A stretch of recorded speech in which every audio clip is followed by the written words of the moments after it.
wakabi akabirumu.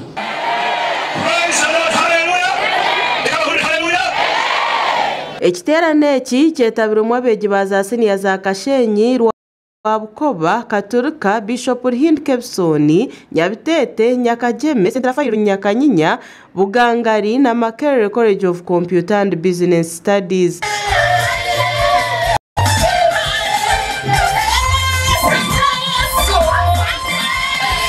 Dr. Edson Matiko agizire ngu okuchondoza nkoreka ngu ebitokoza bwongo kenja inakuba nebishisho bwongo kiretera omuntu yaremwa kutekateka no kwishuka omyaka 5 hatandikire kubikozesa. When you begin drugs are called together carry these drugs gradually step by step have what we call a degenerative effect on your brain.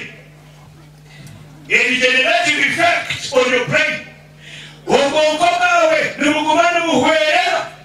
As you grow, you began drugs at 20, that by 45 years of age, you have graduated what we call dementia.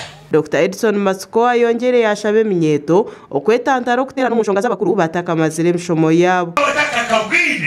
And they are insisting when we just carry. When we look at the Taiwan, we have a Coco Cario.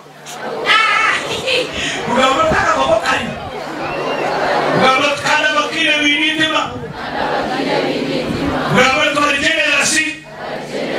But you know, Kawana, we have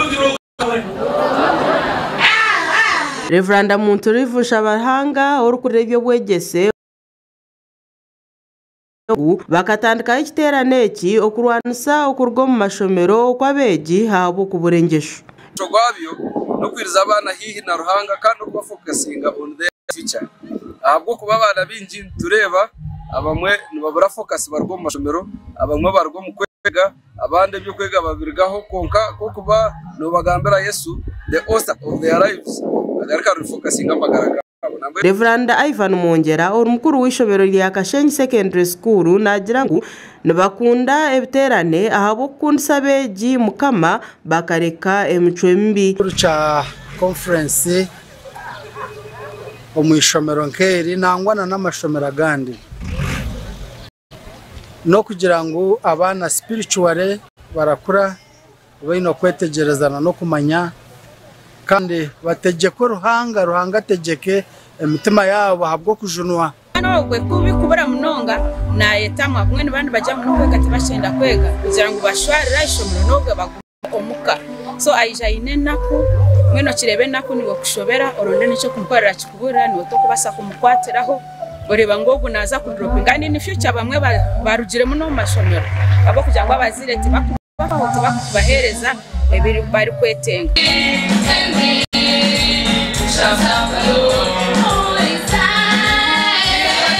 Agaga shakwa Smart Robert Mugabe ahabwa Tayari West.